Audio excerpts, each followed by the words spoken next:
Depuis la nuit des temps, les traditions spirituelles évoquent des mondes invisibles, des sphères subtiles où se déploient des réalités au-delà de nos sens.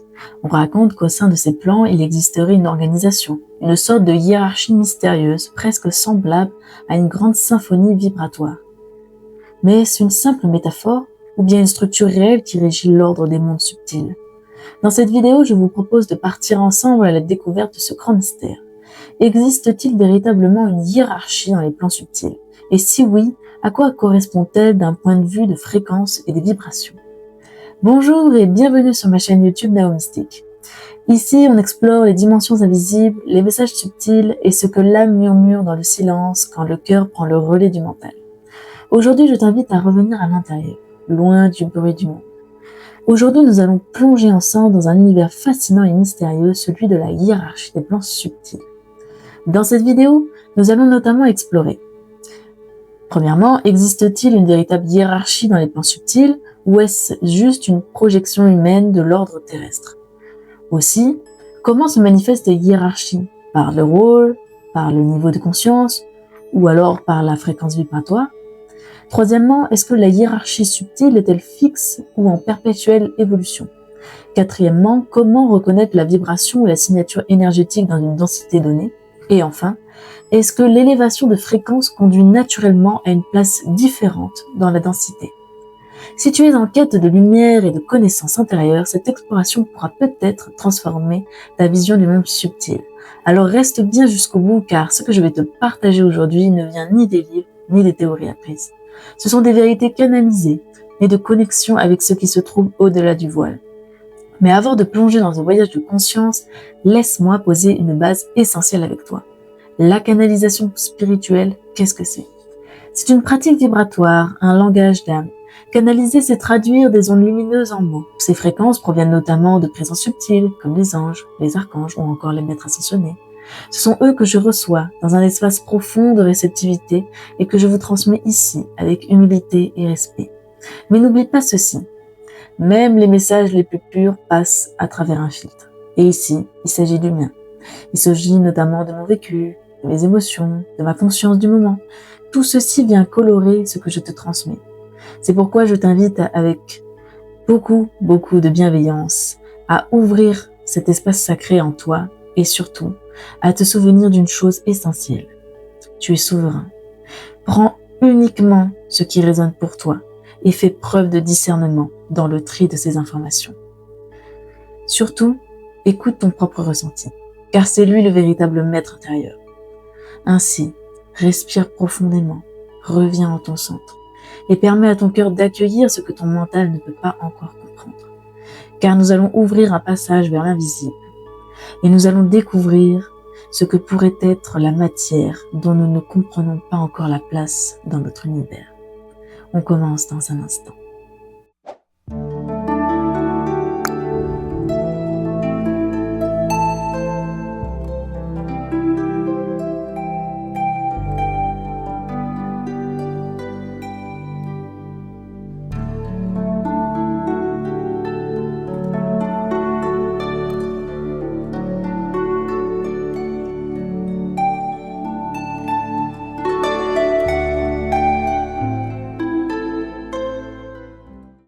Bonjour et bienvenue dans cette nouvelle vidéo. Donc nous allons donc répondre aux différentes questions qui ont été énoncées en introduction.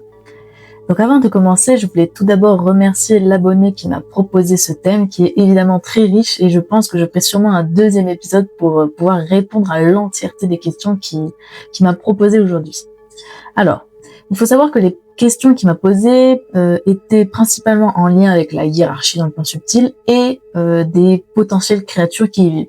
Dans le cadre de cette vidéo, on va juste s'intéresser à la hiérarchie et dans un deuxième épisode, je traiterai tout ce qui est les créatures qui y vivent, etc. Donc, pour commencer, je vais alors répondre aux 3 premières questions qui étaient donc, existe-t-il une véritable hiérarchie dans les plans subtils ou est-ce que c'est juste une projection de notre vision d'humain? Comment cela se manifeste? Donc, est-ce que c'est un rôle, est-ce que c'est un niveau de conscience ou une fréquence vibratoire? Et enfin, est-ce que la hiérarchie subtile, elle est fixe ou elle est en perpétuelle évolution? Donc ça, c'était les questions que j'ai remaniées à partir du thème qu'il m'avait proposé. Alors, voici donc ce qu'ils écrivent. Bonjour, c'est moi Métatron. Je descends vers toi pour répondre à tes questions. La hiérarchie est une représentation humaine. En effet, les individus ne sont pas classés avec un pouvoir supérieur à certains et au service de d'autres. Notre système de classement, entre guillemets classement, n'est pas une hiérarchie de pouvoir, car nous sommes tous égaux. Vous avez autant de valeur qu'une pierre ou qu'un mouton. Votre existence n'est pas plus importante ou n'a pas plus de valeur que celle d'un autre. En revanche, à partir du moment où vous avez compris cela, nous pouvons vous transmettre un mode de rangement, une organisation quantique des êtres, à la fois sur des plans subtils et sur des plans matériels. Donc, afin de pouvoir comprendre l'entièreté du message, on doit d'abord revenir sur ce premier point, qui est le suivant. Il faut savoir que eux ne parlent pas de hiérarchie, parce qu'effectivement, la hiérarchie dans notre langage humain suppose qu'il y a un lien de domination entre les êtres, c'est-à-dire que je dois obéissance à mon supérieur et mon supérieur a le droit de me donner des punitions. C'est ce qu'on appelle le lien de subordination, ce qu'il y a dans tous les contrats de travail. Globalement, c'est ça. Et eux, ils disent, il n'y a pas de lien de hiérarchie, parce qu'on est tous égaux, on vient tous de la même source, entre guillemets. Et donc, il dit, mais en fait, en quoi ta vie, elle serait plus importante ou elle aurait plus de valeur que celle d'une pierre, par exemple, ou même d'un mouton. Et l'explication qu'il va nous fournir après vous permettra peut-être d'entendre un petit peu mieux cette notion là de pourquoi ta vie elle a plus de valeur qu'une pierre en fait. C'est vrai que dans notre conception humaine et quand on voit même notre système économique, il y a un système de hiérarchie, c'est-à-dire que nous on se permet de tuer des bêtes, de les manger, alors que ça normalement dans leur système à eux, aux archanges, etc., ça serait même pas concevable puisque nous sommes tous égaux. Donc ça reviendrait à manger son frère. Ou même on se permet de détruire des forêts et tout sous prétexte que la forêt ne parle pas, donc la forêt n'a pas de droit. Enfin bon. En gros, pour eux, ce débat-là, c'est stérile, quoi. Alors, je vais vous expliquer pourquoi, donc, pour eux, il n'y a pas de hiérarchie et nous sommes tous égaux.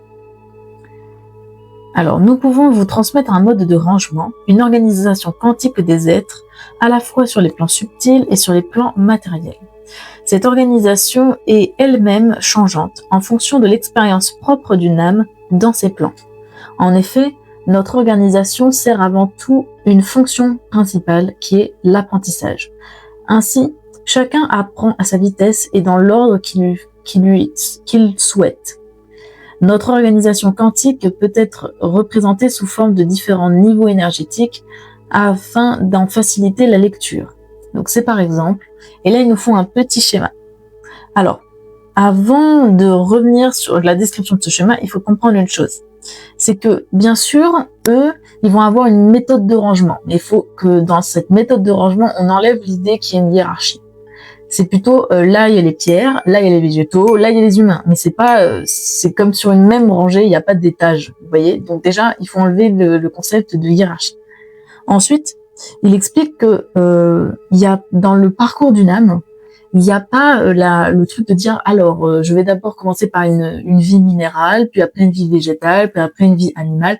En fait, il n'y a pas de hiérarchie dans le progrès du parcours d'une âme. C'est-à-dire qu'une âme, elle peut très bien choisir de s'incarner en tant qu'humain, puis après de revenir à l'état végétal, puis de devenir un animal, puis revenir un humain.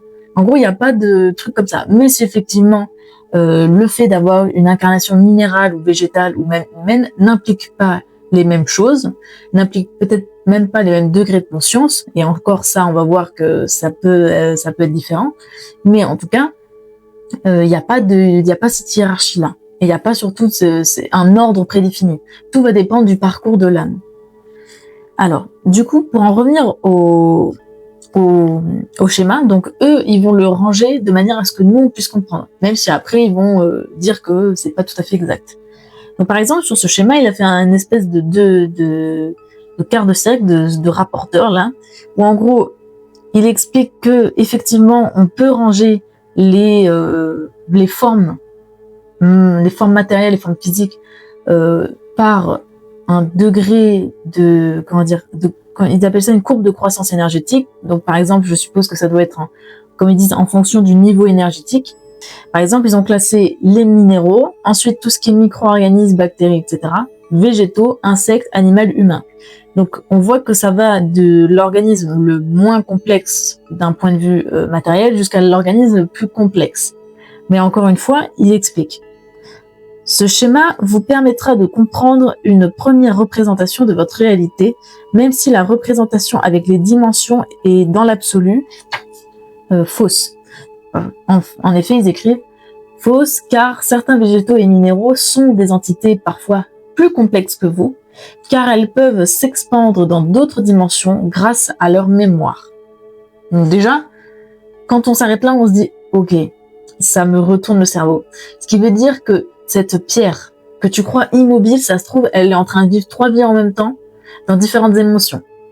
Et puis, il faut savoir aussi qu'il y a des montagnes, il y a certains végétaux qui ont une mémoire énergétique qui font qu'ils continuent à vivre dans d'autres dimensions. Tu vois la dinguerie déjà que ça commence à créer dans ton cerveau. Donc, c'est pour ça qu'ils disent, en fait, vous pouvez pas classer, parce que finalement, ok, il y a des pierres qui sont basiques, mais il y a des pierres qui sont peut-être hyper spirituelles, je crois. Tu vois le délire. Enfin, voilà. Et ensuite, bon, ça va encore plus loin, ils disent, à présent, la répartition au niveau subtil est encore plus complexe pour vous, car elle sera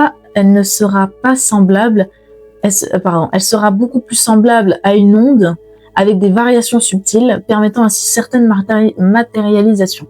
Donc ce qui explique, c'est qu'au niveau de la forme, on pouvait peut-être plus facilement identifier des formes de vie, que ce soit minérales, micro-organismes, végétaux, animaux, etc. C'était peut-être plus facile, alors que dans le niveau subtil, c'est encore plus complexe. C'est-à-dire qu'au niveau subtil, comme il n'y a pas de véritable matérialisation qui sont définitives, ça fait que c'est encore plus changeant.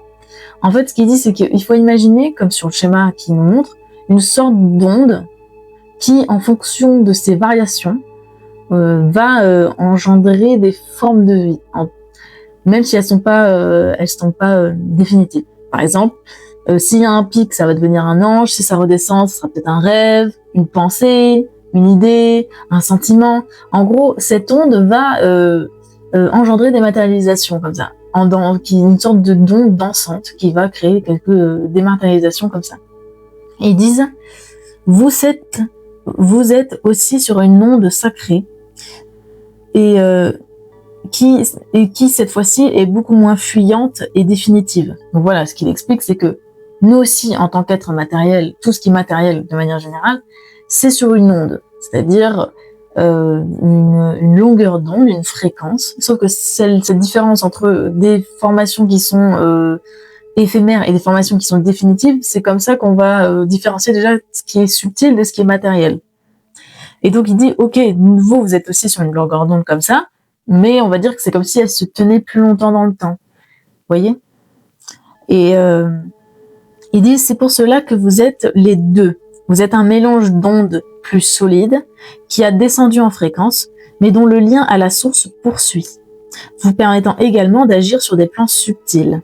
De ce que j'ai compris, c'est que nous, en tant qu'âme qui s'incarne dans un corps, notre condition est complexe dans le sens où on a à la fois accès à des ondes qui sont matérielles et des ondes qui sont beaucoup plus subtiles. C'est pour ça que nous, on a une vie qui s'expand dans des plans plus subtils comme l'astral, tout ce qui est les corps bouddhiques, etc., les corps lumineux, etc. Donc en fait, il explique que, comme il montre dans le schéma, c'est que tout ce qui est au niveau des chakras du bas, donc sacré, etc., jusqu'au plexus solaire, ça va être en lien avec des ondes qui sont physiques, donc au lien justement avec la matérialité, avec la survie, le combat, la sensualité, etc., qui sont vraiment des ondes qui sont liées au corps. Donc nous sommes à la fois sur ces plans-là, mais si nous nous développons, nous pouvons aussi être en lien avec des plans qui sont beaucoup plus subtils, donc avec les autres chakras qui sont au niveau de la gorge, du troisième œil, et au niveau de la couronne. Donc c'est pour ça qu'il dit nous sommes en fait comme sur deux longueurs d'onde, à la fois sur des longueurs d'onde matérielles et sur des longueurs d'onde subtiles. Vous voyez ce que je veux dire? Donc c'est là où encore la notion de hiérarchie, elle est complexe. Parce que finalement, ça voudrait dire que si on se fie à une hiérarchie humaine, on placerait l'humain forcément en dessous des entités comme les anges, etc. Alors que finalement, ce n'est pas vrai, puisque nous aussi, nous avons accès à ces plans subtils-là. Donc, puisqu'on peut aller dans ces plans-là. Alors, comment on fait pour faire une hiérarchie, en fait? Et si la pierre, elle peut aussi avoir un accès à ces ondes subtiles, comment on fait pour faire une hiérarchie? C'est ça, en fait, qui montre. C'est comme nous, on a un lien au divin, comme plein de créatures, on a un lien au divin, on peut pas finalement les placer sur une hiérarchie en disant, bah, la pierre, elle a moins accès au divin, donc elle sera plus basse. Vous voyez ce que je veux dire? C'est complexe, en fait. Et en fait, il dit, donc, on a les ondes plus basses qui sont les ondes plus solides, qui sont liées au monde matériel, et les ondes du coup plus subtiles, qui sont du coup sur les plans, d'une densité plus floue, entre guillemets. Ils écrivent donc, ainsi, nous ne pouvons pas vous classer sur une échelle allant de la première dimension jusqu'à la 10D, par exemple, ou plus, etc. Même si votre conscience va principalement vers une dimension qui est la 3D, c'est-à-dire notre conscience est ouverte sur le plan de la 3D, ça veut dire qu'elle elle est consciente de la 3D, voilà, tout simplement. Nous ne pouvons pas établir une hiérarchie ou un classement, car vous êtes tous présents au même niveau sur une longueur d'onde, dans laquelle vous êtes présents à plusieurs niveaux. Tout comme les anges, par exemple, qui peuvent s'incarner dans des animaux. Ainsi, comment pouvez-vous établir une hiérarchie claire? Quels seraient vos critères pour établir qu'une vie vaut plus qu'une autre? Voilà. Donc ça, c'était pour la fin du premier message. Et donc, ce que j'essayais de vous expliquer, c'est parce que si on essaye de faire une hiérarchie en allant, par exemple, des plans plus matériels jusqu'au plan plus subtil, au final, c'est trop fou parce que chaque créature est à la fois sur différents plans.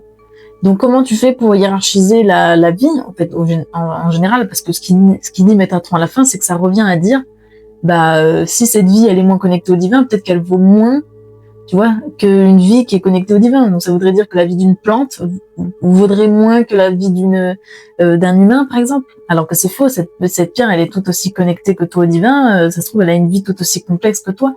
Comment tu peux te permettre de dire que cette vie, elle vaut plus qu'une autre? Et c'est en fait, il dit, mais clairement, donne-moi des critères, en fait. Comment tu ferais pour classer?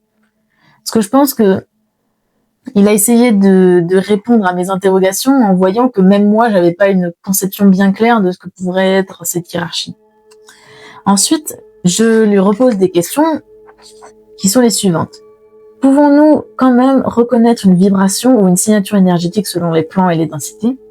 Et est-ce que l'élévation de la fréquence conduit naturellement à un changement de densité? Parce que, par exemple, quand moi, quand je connais une unique ou quand je canalise avec des entités, je suis très bien capable de reconnaître que, voilà, il y a des entités qui sont lourdes, je le ressens dans mon corps, elles sont lourdes, et je suis aussi très bien capable de reconnaître qu'il y a des entités qui sont beaucoup plus légères. Donc ça veut dire que, au niveau énergétique, il y a quand même un classement qui font que il y a le bas et le haut, tu vois. Mais du coup, je voulais qu'ils décrivent un petit peu mieux ça. En fait, ils disent: bonjour, c'est moi Métatron. Je descends vers toi pour répondre à tes questions. En effet, oui, vous pouvez reconnaître la vibration d'un plan en fonction de l'impression de lourdeur qu'il vous laisse. Cela n'a rien à voir avec l'organisation quantique. C'est simplement une conséquence logique de l'acquisition d'un mode de fréquence pour le transport de sa conscience. Donc en fait, ce qu'il explique, c'est que on peut tout à fait reconnaître dans une entité une signature énergétique qui est en lien avec une impression de lourdeur ou de légèreté. On est très bien, pour les gens qui sont sensibles aux énergies, on est capable de ressentir quand une énergie est lourde ou quand une énergie est légère. Mais il dit, mais même ça, cette impression-là, ce n'est pas suffisant pour établir une hiérarchie ou un classement entre les êtres. Parce qu'en fait, cette sensation de lourdeur ou de légèreté, c'est juste une conséquence d'une entité qui a investi une onde ou une fréquence particulière. Vous voyez ce que je veux dire? Ça veut juste dire, si elle a une lourdeur, cette âme, ça veut pas dire qu'elle vaut moins que l'âme qui est légère, ça veut juste dire qu'elle s'est investie dans une fréquence qui est lourde. Point. Ça voudrait dire sinon que les gens dépressifs, ils ont moins de valeur que les gens qui sont heureux, parce que justement, ils n'ont pas la même signature énergétique. Et du coup, ils écrivent.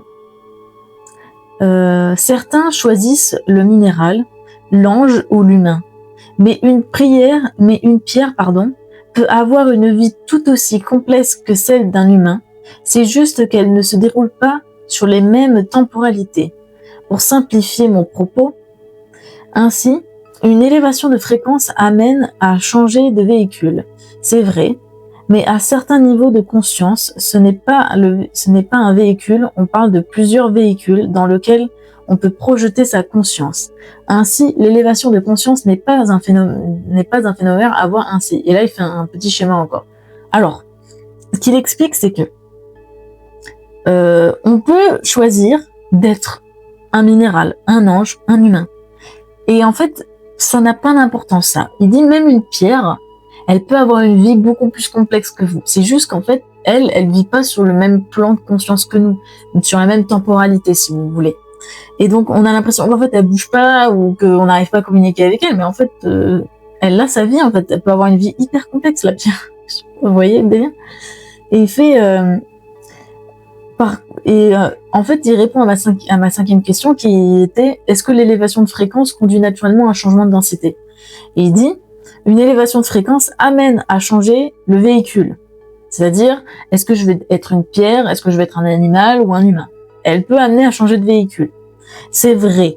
Mais, à certains niveaux de conscience, ce n'est pas d'un véhicule dont on parle de plusieurs véhicules dans lesquels on peut projeter ta conscience. Ça veut dire, écoutez bien, parce que ça va aller vite, ça veut dire que quand on est humain, et qu'on commence à élever au niveau de ses fréquences, ça veut pas dire qu'on va devenir un ange, ou qu'on va changer de véhicule, ça veut peut-être juste dire que notre champ de conscience s'élargit. Et là, je vous fais CF au petit schéma que je vais vous montrer. C'est-à-dire que quand on s'élève, on va pas forcément... ça va pas être en mode on va upgrade, on va changer, on va devenir une créature céleste et tout. C'est juste on va élargir notre champ de conscience dans le sens où on va peut-être être conscient de plusieurs vies à la fois. C'est-à-dire que là, par exemple, vous êtes en train de vivre votre vie normale, vous êtes conscient d'une seule vie, mais il faut savoir que vous êtes des êtres qui sont multidimensionnels. Donc ça veut dire qu'il y a plusieurs versions de vous-même qui sont en train de vivre une vie parallèle à la vôtre dans plusieurs dimensions. Donc ça veut dire que si vous éveillez votre conscience, vous êtes capable non seulement d'être conscient de cette vie et de la contrôler, mais vous êtes aussi capable d'être conscient de d'autres de vos vies dans l'univers parallèle et de les contrôler aussi. Vous voyez le délire? C'est là où mon cerveau, je crois qu'il a dit « Ok, c'est trop pour moi ». Et donc voilà, il faut se dire ça. C'est pareil quand on dit « Ouais, je vais aller vers la 5D », on imagine toujours que c'est le monde qui va s'effondrer, on imagine que c'est l'extérieur. En vérité, c'est pas l'extérieur, c'est uniquement nous-mêmes qui allons aller vers la 5D. La 5D, c'est juste une ouverture du champ de conscience. Ok? Ça veut juste dire que c'est comme si on ouvrait nos yeux un petit peu plus grands. Voilà. Pour finir, ils écrivent: c'est pour cela qu'on dit ouvrir son champ de conscience. C'est au sens propre. Ainsi, certains animaux peuvent avoir un champ de conscience plus large que le vôtre, mais ce n'est pas pour cela qu'ils vont, entre guillemets, upgrade et devenir humains, puis des anges. Cela ne se passe pas comme ça. Jésus peut décider de revenir sur terre en tant que chat ou pierre, et sera beaucoup plus conscient que vous, et aura une fréquence beaucoup plus élevée que vous. Ainsi, la hiérarchie matière subtile ne peut être comparée et mise en relation avec des niveaux de fréquence. Tout dépend du parcours de l'âme. Donc voilà ce que je voulais vous dire pour aujourd'hui. Donc, comme je vous l'ai expliqué, ce qui compte, c'est le parcours de l'âme et le véhicule qu'elle choisit d'emprunter. Au final, ce qui compte, c'est que l'âme, elle peut être très éveillée, elle peut avoir une grande fréquence et pourtant choisir de s'incarner dans le corps d'un chat. Et pourtant, le chat sera peut-être beaucoup plus conscient que vous. Il faut pas vouloir classer et hiérarchiser la matière selon sa propre échelle, selon sa propre conception. Parce que là, on va droit dans le mur. En tant qu'humain, on va souvent se considérer comme au-dessus des animaux, au-dessus des végétaux, au-dessus des mondes minéraux, mais ça c'est complètement faux. C'est une conception humaine qui est basée sur nos propres expériences et notre propre même pas ressenti, c'est juste les règles de cette matrice. Mais d'un point de vue beaucoup plus global, c'est beaucoup plus large, beaucoup plus complexe que ça. Sinon, ça voudrait dire que les anges sont supérieurs à nous. Les anges sont pas supérieurs à nous, ils sont juste dans un autre état fréquentiel. C'est juste ça. Et nous, si on s'élève et qu'on va vers la 5D, on aura juste ouvert notre champ de conscience, mais on pourra toujours garder notre corps d'humain. Donc c'est pour ça, en fait, la subtilité est là. Donc, voilà ce que j'avais à vous dire pour aujourd'hui. J'espère que ça vous aura plu et ça aura pu un peu éveiller votre champ de conscience, par ailleurs, sans casser votre cerveau, parce que moi, j'avoue que vers la fin, je me suis dit, ça va trop loin pour moi. Mais voilà, j'espère que ce petit message vous a plu. En tout cas, n'hésitez pas à commenter, à me dire s'il y a des passages qui vous semblent pas clairs, vous voulez revenir dessus, ou nuancer le propos, etc. Je serais ravie de faire une autre vidéo à ce sujet. En tout cas, prenez soin de vous et on se dit à très bientôt.